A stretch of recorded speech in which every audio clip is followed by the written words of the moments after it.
Türkiye'den geldim de ben. Dediler ki buranın sahibi Türk. Tas kebabı sanırım. Tavuk sote.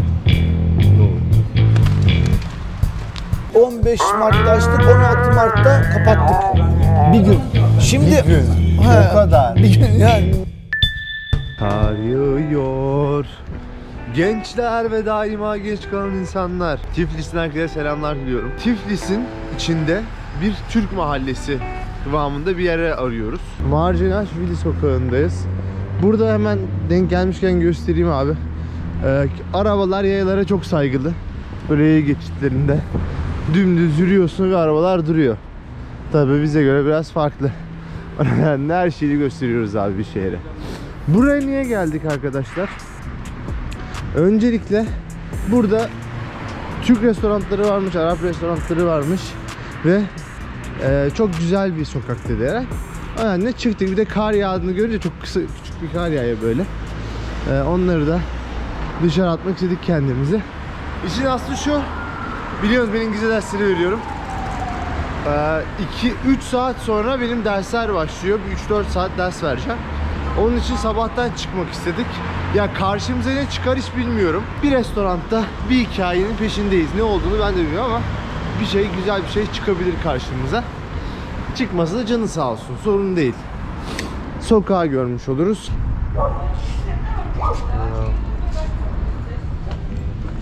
Bakalım neler varmış burada. Bakın simitler var.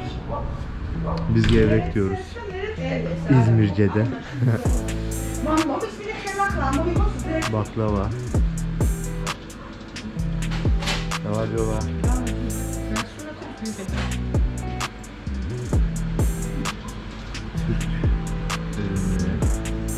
Is the owner Turkish of this restaurant? The owner is Turkish? Do you speak Turkish? Ha, ben Türkiye'den geldim de ilginç geldi, ondan geldim buraya. Thank you. Madlop.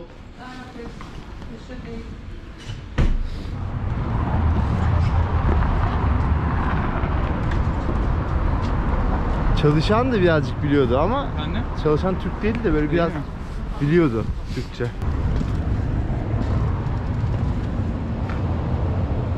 Şöyle gel.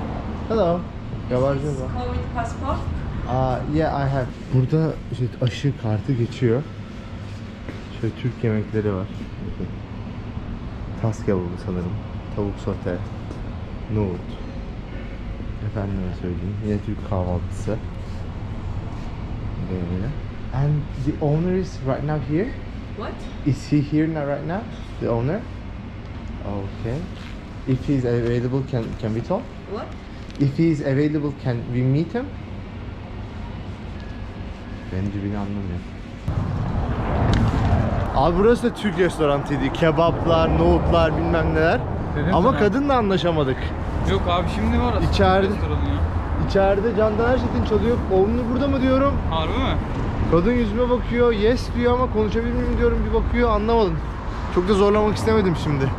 Belki hani istemiyordurlar falan diye çok zorlamadım ama biriyle konuşuyoruz. Ya şey merak ediyorum, burada iş kurma, işte nasıl gelmişler, onları merak ettiğim için Anladım. konuşmak istiyordum ama denk getiremedik. Ama bir şeyler, bir koku var, bir Türk dokusu var yani içeride, her yerde. Bir yerden bir şey bulabileceğiz gibi. Aynen, tam bir şeyler olacak gibi. Sanki yaklaşıyoruz iyice. Evet, böyle bir şeyler yaklaşıyoruz gibi. Li. Kaçmıyorlar daha Eray.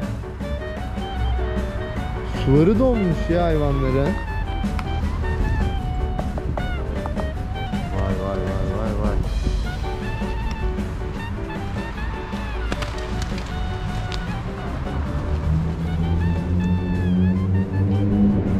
Ha, bu direkt Ankara. Ankara restoran.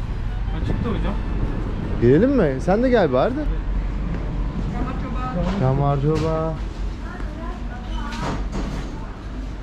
Bak burası da bayağı ev yemekleri var burada her yerde ya.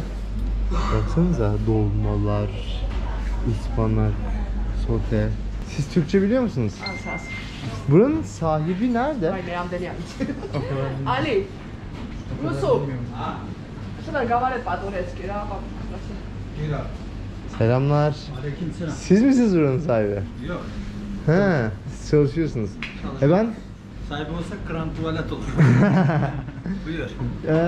biz bu sokağa girdik de böyle hem buradaki ben Türkiye'den geldim. Hem buradaki Türklerle biraz konuşalım. Nasıl işliyor, ne yapıyorsunuz burada diye onun için geldim.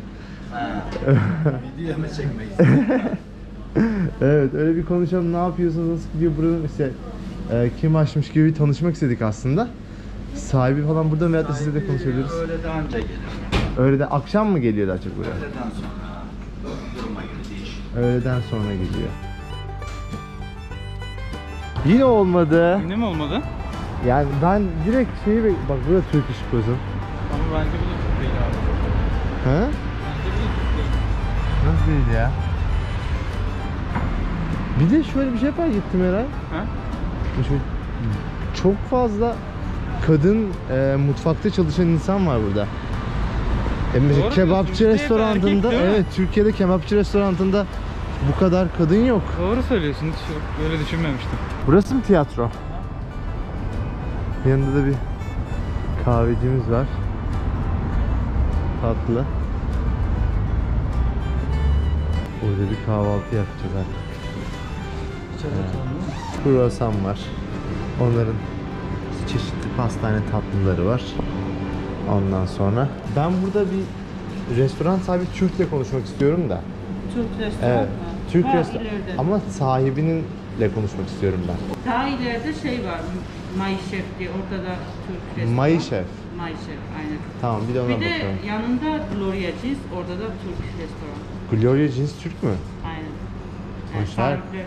Hadi ya. Tamam. Teşekkürler. Rica ederim. Şeyde çalışmış o da. 10 yıl Türklerin yanında çalışmış. Ondan Türkçe biliyor. Ne istiyorsun Eracığım? Peçete.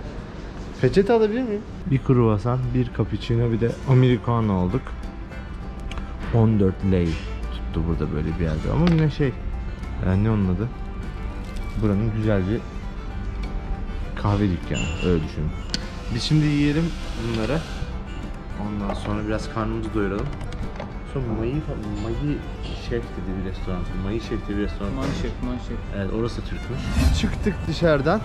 Şimdi bakın böyle güzel kafeleri, yerleri de geziyoruz. Sonra ben Tiflis'e ayrıldıktan sonra yine şeyin içine gireceğiz.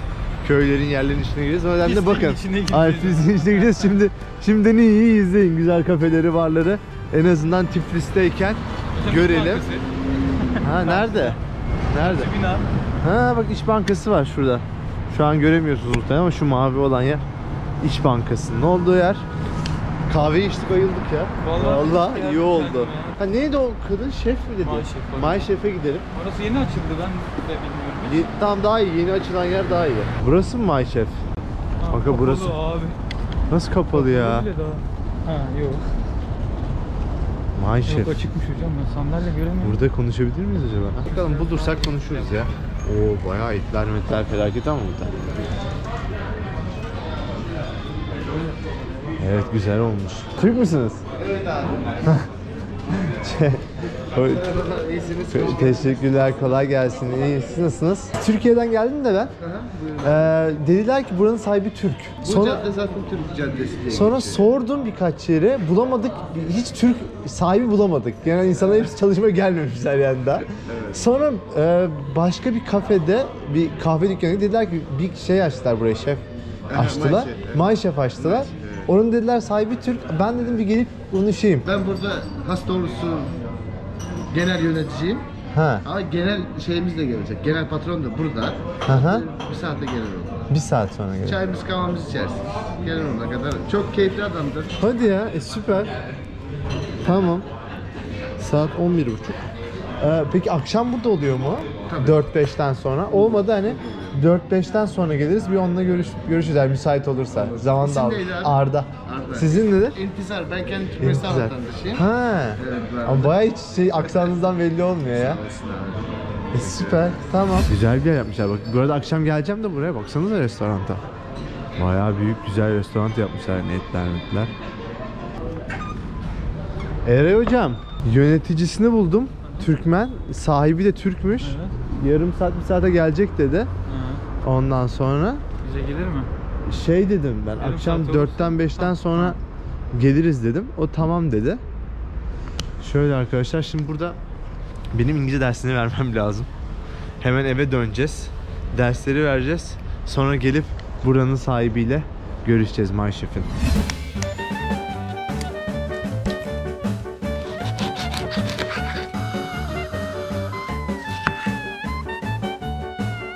Arkadaşlar güzel bir kahvaltı hazırladık kendimize. Yemekten sonra, derslerden sonra da MyChef'teki adamla yiyeceğiz. Okay, let's start again. Money, Turkey. Derslerimizi verdik. Tekrardan MyChef'e tekrardan geri geldik. Umarım bulabiliriz sahibini. Biraz konuşuruz kendisiyle. Giriyoruz içeri. Biz zaten 2-3 yere gittik, denk getirdiğimiz patronları bir bulamadık. Hiç. Evet. İlk kez bir patron bulabildik biz böyle. Genelde denk gelemedik burada. Sonra bir kafeden dediler ki Türk bir restoran açtı burayı. MyChef. Evet. Siz nasıl denk geldi buraya? Şimdi ben uzun yıllar yurt dışında kaldım. Yine eski soyuz yani Rus Cumhuriyetlerinden Türkmenistan'da kaldım ben uzun yıllar. Çok uzun yıllar. Orada değişik ticari faaliyetlerde bulundum. En son inşaat sektöründeydim. Aslında yani bildiğim iş inşaat işi. Bu işi hiç bilmiyorum. Ama yani nasıl, ben standart kadere inanmam ama bir şey var yani, organize ediyor birileri bir şeyi. Bir şekilde düştük buralara. Yani restoran işi çok da anladığım bir iş değil. Elimden geldiğince en iyisini yapmaya çalıştım ama bu pandemi dönemi şey oldu bize böyle çok kötü geldi, iyi gelmedi. Pandemi dönemi, tam pandeminin başına denk geldik. Hani bazı şeyde falan var, YouTube'da falan var. O Ali Sabancı'yla Hüsnü Özyek'in falan başarı hikayeleri falan anlatıyorlar ya. Bizimki tam başarısızlık hikayesi oldu. 2020 15 Mart'ta açtığımızda 15 Mart'ta açtık, 16 Mart'ta kapattık. Bir gün. Şimdi Bir gün. O kadar. Bir gün yani. Şimdi biz henüz o olayı kavrayamamıştık. Yani pandemi, işte böyle bir bulaşacağız. Teşekkürler, sağ ol Alex. Onu kavrayamamıştık. Biz diyorduk ya bu olmaz. Hani konduramıyorsun, iş yapıyorsun, bu kadar yatırım yapmışsın. Bir bu kadar yatırım da aşağıda var bizim. Mutfağımız güçlü. Diyoruz ki yani bir şekilde geçer. Hazırlıklarımızın sanki pandemi olmayacakmış gibi. Yani pandeminin ne demek olduğunu bile bilmiyoruz ama 15 Mart'ta açtık, 16 Mart'ta kapattık. Bir tam başarısızlık hikayesi. Ondan sonra biraz sabrettik, bekledik. İşte şimdi yavaş yavaş açıldı. Şimdi fena değil. Peki yani inşaattan, bir de Türkmenistan gibi çok zor bir ülke. Türkmenistan zor bir ülke. İnanılmaz Evet. zor. Yani hiç bilinmiyor ama Kuzey Kore'den farkı yok değil mi Türkmenistan'ın? Evet, güzel yönleri de var tabii Türkmenistan'ın. Sevdim ben orayı. Belki şeydir yani mesela şimdi çok da eleştirmek istemiyorum. Evet, onun için diyorum. Şöyle. Yani konuşsan Evet. şey oluyor. Konuşanlar bir daha gözükmüyor etrafta, çıkmadığı bir ülke. Yani ben seviyorum ama. Hatta bir şey söyleyeceğim. Ben de şimdi. çok seviyorum. Şimdi öyle olmasın. Arada şöyle bir şey söyleyeceğim. Bizim tüm böyle benim gençliğim orada geçti. Bütün altyapım da oradan. Şu anda benim tüm aşçılarım Türkmen. Türkmenistan'dan gelen Türkmenler. Ortağım Türkmen. İşte az önce bizim müdürümüz İntizar, o Türkmen. Onlar mı biliyordu hani? Onlar mı? Onun ilk ekibi bulup mu böyle bir işe girdiniz yani? Evet, Sektör evet. çünkü. Oradan buraya doğru geldik. Bizim ilk şefimiz vardı, bizim ortağımız şefimiz Mesut. Onun vesilesiyle başladık ve öyle devam ettik. Sonra bir şekilde kader bizi buraya... Peki mesela Türk vatandaşı olarak, Türk vatandaşısınız değil mi? Evet. Aynı zamanda Gürcü vatandaşıyım da. Ha, peki Gürcü vatandaşı olarak daha mı kolay buraya? Bir Türk buraya gelip bir şey açmak istese zor mu yani? Yani Ya da prosedürü nasıl öğrenebilir? işin doğrusu ben tabiri caizse bir numarasını görmedim yani Gürcü vatandaşlığının. Şu anda böyle çok ekstra bir şeyini, faydasını görmedim ama tabii bir pasaportu daha olması insana faydalı. Gürcüler şu anda Avrupa'ya vizesiz girebiliyorlar.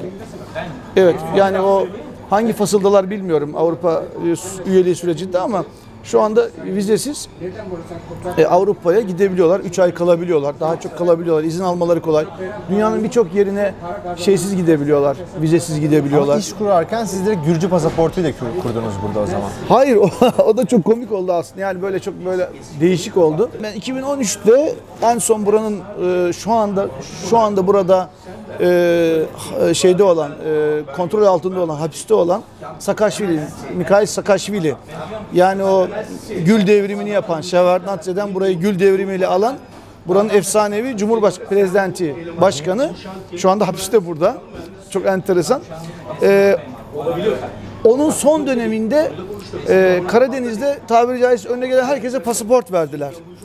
Ben o dönemde pasaport alanlardanım. Fakat bilmiyordum pasaportu aldım. Başvuru yapmıştım. Buralar gönlümde gözümde hiç yoktu. Ben Türkmenistan'da çalışıyordum. Hiç aklımda bile yoktu buraya gelmek ama kader beni bir şekilde buraya itti. Ben burada çalışmaya başladım. 7-8 ay falan geçti. Evet 8 ay falan geçmişti. Dedim ki bir oturum alayım dedim. Oturum almak için başvurduğumda işte kısaca anlatıyorum. Baktılar dediler sen oturum almana gerek yok. Sen bura vatandaşısın falan. Sürpriz oldu böyle. Başvuruyu o dönemde yapmıştım ama red olduğumu düşünüyordum ama red olmamış. Ekonomisi nasıl buranın? Sizce? Yani devlet çok fazla yatırım yapmıyor ya da kredili yatırımlar yapıyor gördüğüm kadarıyla. Ben ekonomist yani o üst seviyede ekonomik bilgiye sahip değilim ama çok yatırım yapmadığı için devlet çok da dalgalanmıyor kur. 3'lerde, 3 seviyelerinde duruyor. 3 lari, 1 dolar.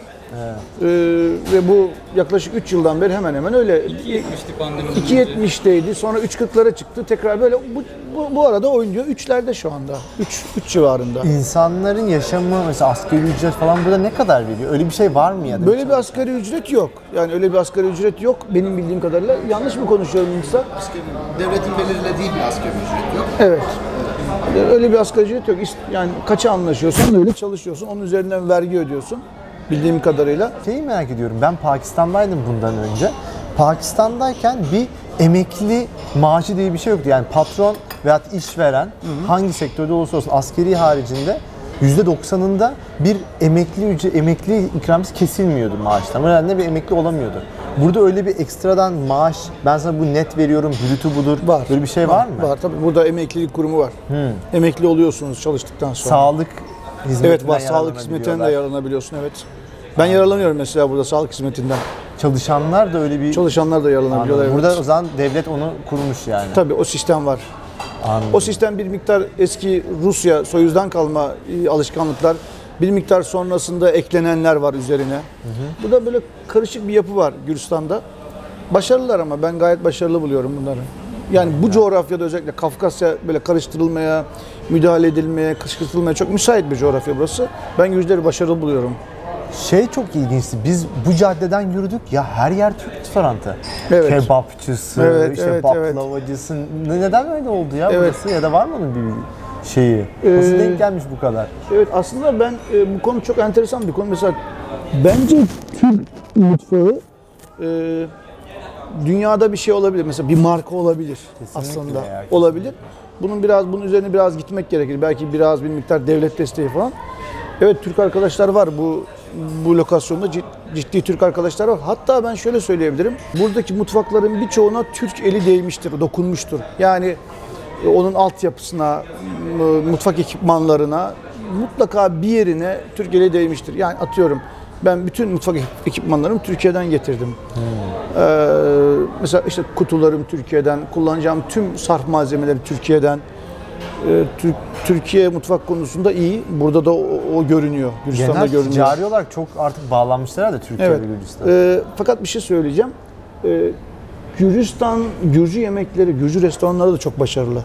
Özellikle Tiflis çok ciddi restoran sayısının yani nüfusa göre restoran sayısının çok olduğu bir şehir. Pandemi öncesinde yani 2018 rakamlarında falan 9 milyon civarında turist geldiğini biliyoruz buraya. Ülkenin toplam nüfusu 3,5 milyon. Düşünsenize mesela 3,5 milyon 9 milyon 3 katı. Biz 80 milyon nüfusa sahibiz Türkiye'de. 40 milyon falan turist geliyor. İşte 83 katı geldiğini düşün. 240 milyon turist gelse benim yaşlı babam bile rehberlik yapar herhalde. Yani o açıdan burası turizmle yaşayan bir ülke. Kendine öyle bir şey belirlemiş kendine. Pandemi döneminde o açıdan çok sıkıntı çekti ülke. Biz hepimiz çok sıkıntı çektik. Bir şekilde atlattık ama. Peki burada bir işveren olmak sizce nasıl bir histir? Gürcistan'da iş kurmak. Ben tavsiye ederim. Burada yani kafası gönlü biraz daha dünyaya açık olan insanlar Gürcistan'da çok rahat iş yapabilirler. Ben onda herhangi bir sıkıntı görmüyorum. Yapılabilir. Burası iş yapılabilir bir yer. Daha rahat kafanız burada. Bizden birkaç tık daha rahat burada. Yani her şeyi biliyorsunuz. Kanun, nizam belli. Tabii yani neticede burası da işte Kafkas bölgesi. Burada da kendine ait sıkıntıları var. Aldanabilirsiniz. Yeni gittiğiniz yerde yeni usulleri bilmiyorsanız hata yapabilirsiniz. Fakat onlar öğrendi. Biraz bir miktar ön araştırma yapıp burada iş yapılabilir. Burası iş yapılabilir bir yer. Fakat yani ne beklediğinizde de var. Mesela 3,5 milyon toplam nüfusu var zaten buranın. Ama rahat. Peki nereden başlayabilir bir insan buradan? Hani bir Gürcü pasaportu olmayan bir insan Türkiye'den ben gelip de bir iş kurmak istiyorum dedikten sonra nasıl başlıyor bu süreç? Yani benim tavsiye edeceğim yol şu. Ben bunu daha önce diğer ülkelere, başka ülkelere giderken de denemiştim. Ben bunun çok faydasını görüyorum. Türk elçiliğimiz o konuda iyi. Elçiliğe yazı yazıyoruz. Ticaret elçiliğine. Diyoruz ki işte ben işte atıyorum Kamerun'da iş yapmak istiyorum. Hemen size 24 saat içinde işte o sektörle ilgili elindeki tüm bilgileri, işte orada hatta siz konaklama, bir takım o güzergah, yolla alakalı, oraya ulaşımla alakalı ne sorarsanız elçiliğimiz bu konuda yardımcı olabiliyor. Onu tavsiye ederim. Güzel çok güzel başlangıç oradan zaten Tabii. yani bir yola çıktıktan sonra.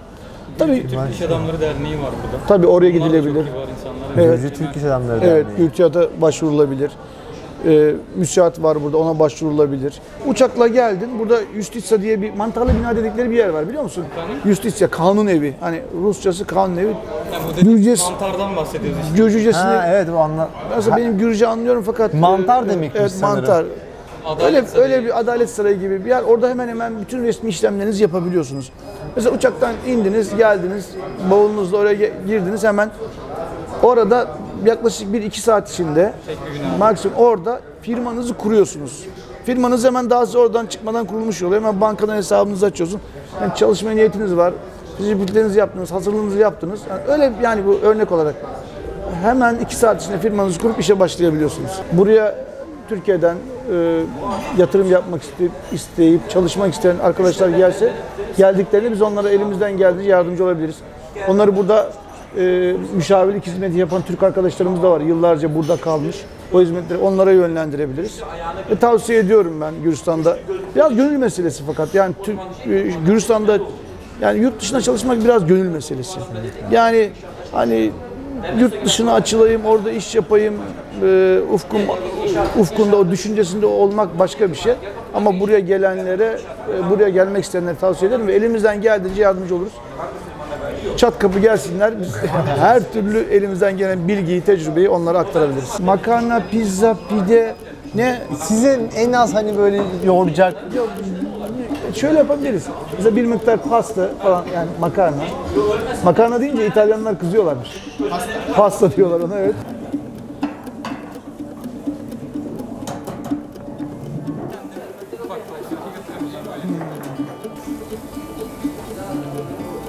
Güzel bir bonfile geldi.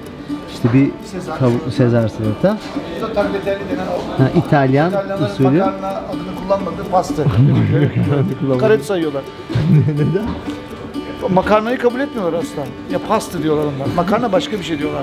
Daha basit.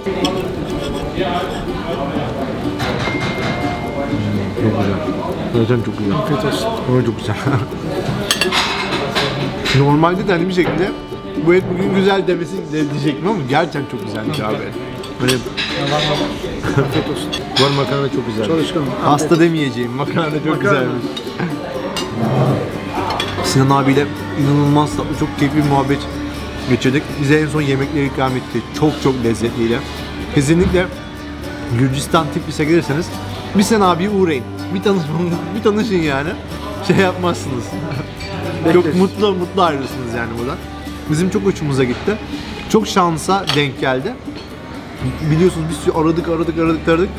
En son Sinan abi artık kaderimizdeymiş diyelim bizim. Çok teşekkürler her şey için. Ben teşekkür ederim. Çok memnun oldum. Şeref duydum.